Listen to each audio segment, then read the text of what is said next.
Hey, there's this funny thing happening to us married people, and I feel we should talk about it today, okay? So, well, before I go into that, let me just welcome you first. It's been a while, but you're very much welcome, okay? If you're new here, you know what you need to do before you leave this channel: subscribe, like, and comment. And for those of us that are always here, you're welcome, and I love you, okay? So, let's get right into today's topic.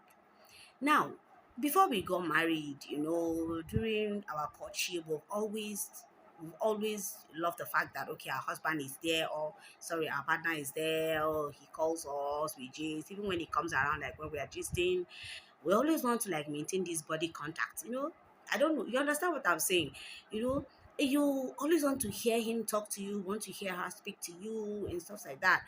And you can't even wait for the wedding night. And then finally, the wedding night comes. You hit the thing and you feel satisfied. You're happy. You can't even stay away from each other for about 3 weeks. You just walk and walk and walk and walk. You understand what I'm saying? Okay.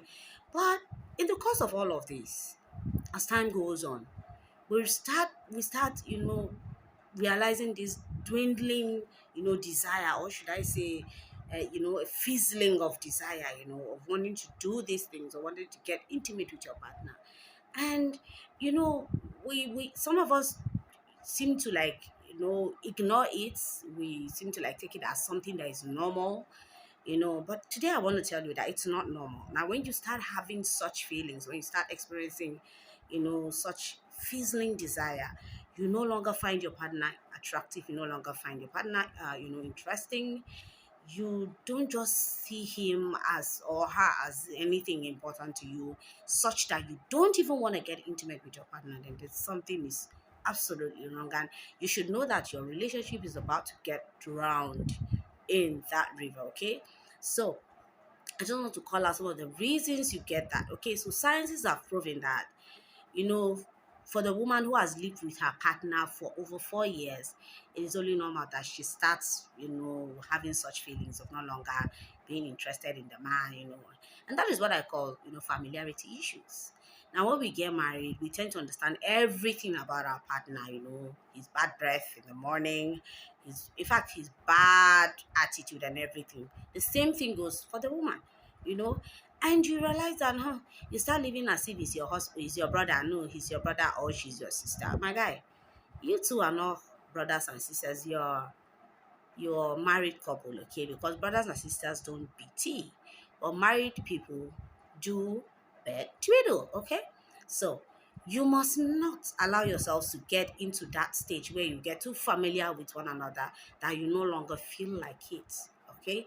Now, another thing that literally keeps us off of this thing called bed twiddling is and the fact that we feel tired. Now we know that when we get married, there are other responsibilities that comes, with the marriage, especially when you start having children.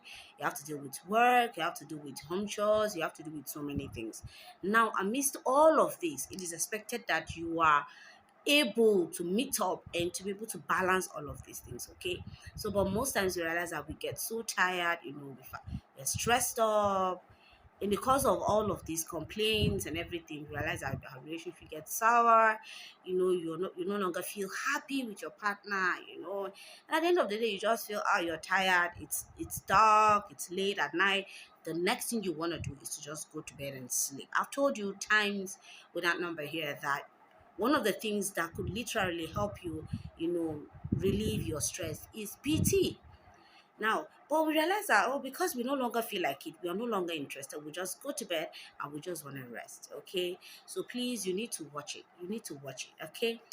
Another thing that makes us not to BT is, you know, our mindset.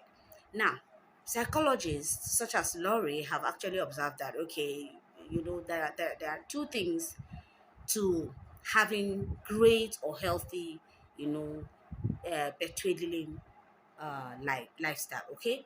Now, one of the things is that she says that it is either your mind tells you that this thing called bed twiddling is meant for just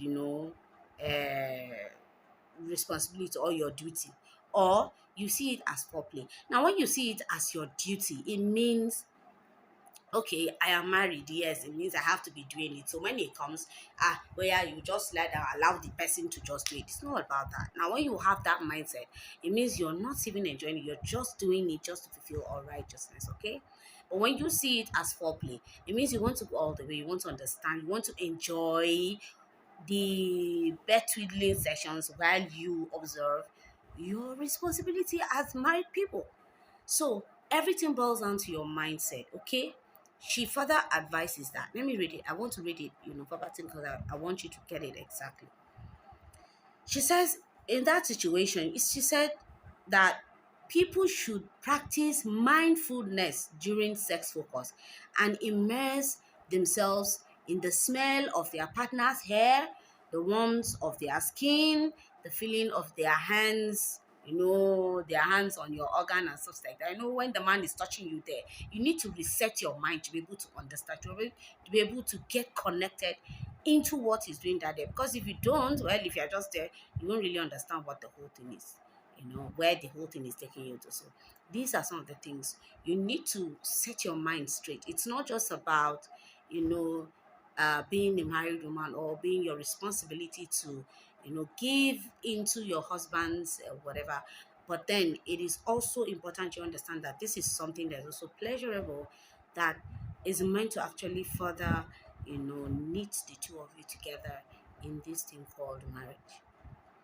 So, if you're facing this frigidity in your sexual life, and you need to work on it, because it is something that would literally bring serious strain in your relationship, and it could hinder, the growth of that relationship in totality. Sometimes it could even, wreck divorce, and I'm sure you wouldn't want that. So first off, you need to work on your mindset. Do not see it as a responsibility, but rather see it as a foreplay, okay? Foreplay where you have to enjoy it all through up until you get to the climax of what we call, what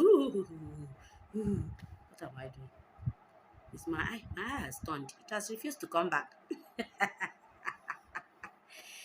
Okay, so you can afford to keep staying in your frigid state, okay? Come out of it. Reset your mind and do the right thing, okay? Do the right thing even on this channel. I'll see you again. Bye.